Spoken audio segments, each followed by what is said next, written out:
Alright guys, welcome to another beer review. Slightly off angle, but I'll take the artistic approach to a beer review for once.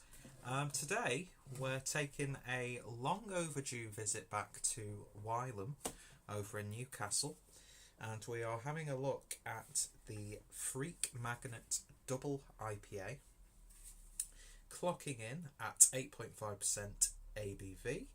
And let's see, the hops are Vic Secret, Citra, and Citra Cryo and Nelson Sauvin.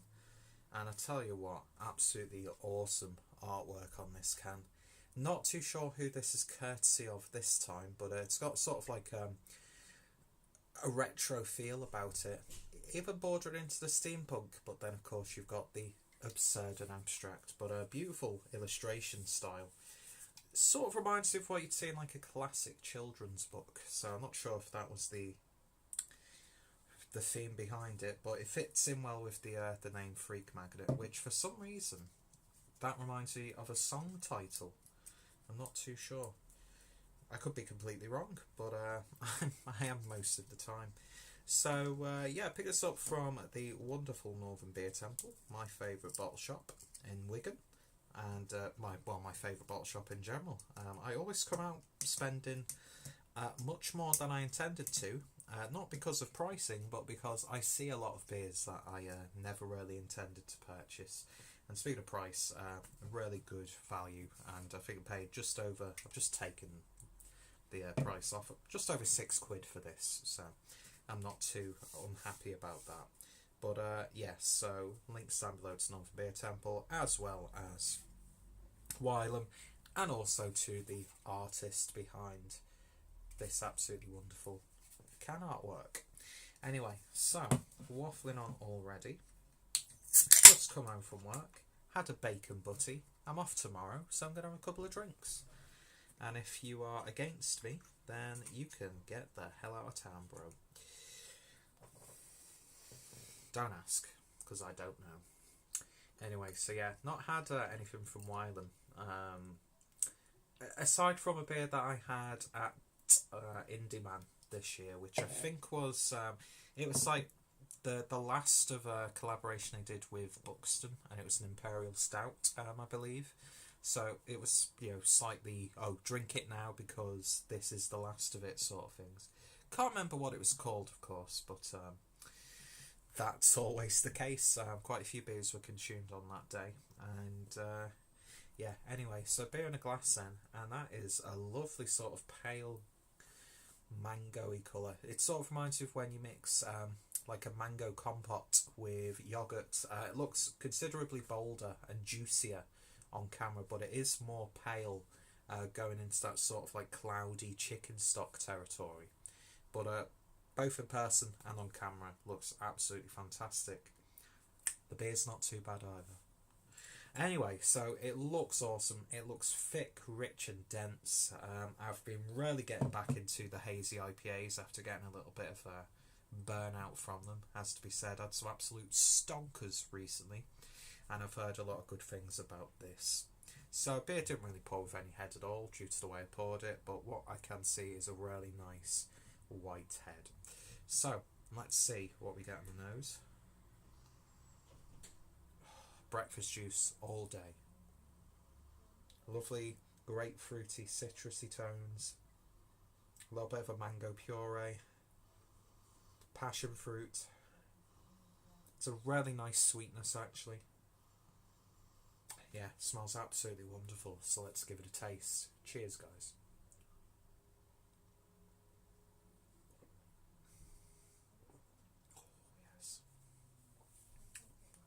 And that's wonderful. That is a wonderful little beer. That being said, 8.5% is masked really nicely. Is there a best before? Yeah, best before is the 3rd of the 4th, 2019. Not too sure when this was brewed and canned, but I think it's a bit of a shorter shelf life, so I'm not detecting any sort of hop fade or anything like that. In fact, I'm getting a bit of the opposite. There's a little bit of like a green hop burn on the back end. But it's not detracting from the beer. because what you don't get with the ABV, you kind of get from the attack of hops on the back end. And it makes you want to take your time with a beer like this and really savour and enjoy it. That being said, I could see a few people thinking it might be a bit too harsh on the back end, but I think it lends itself really nicely with that subtle grapefruit bitterness. It is a bit more of a sweeter beer, but yeah, this is it's not going to last long no matter what. It's got a lovely... It's not the heaviest of this style of beer that I've had. They don't always have to be. Do you know what I mean? You know, they can't always be Octopod from Wonder Beyond. What a crazy beer that is. But this is just a really satisfying, juicy double IPA from a brewery absolutely knocking it out of the park this year. And yeah, it's a wonderful little beer.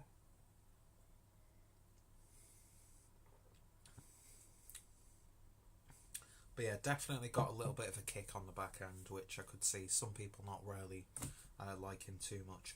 Almost has a slight spiciness and like a herbal edge towards the back end. But yeah, I think that's a very solid beer indeed. Is it the best beer I've had from Wylam? I don't think so. I had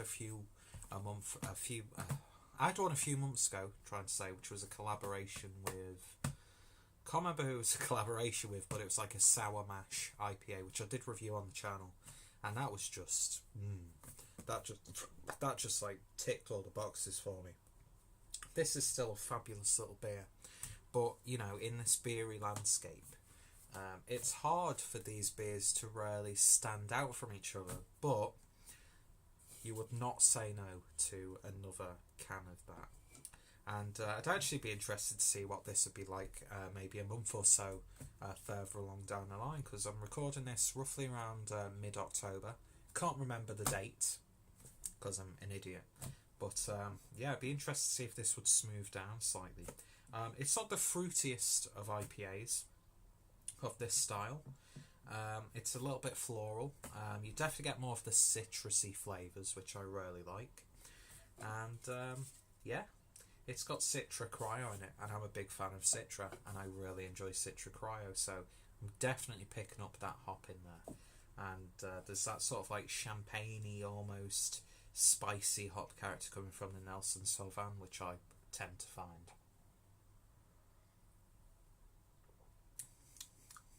But yeah, that's a nice beer.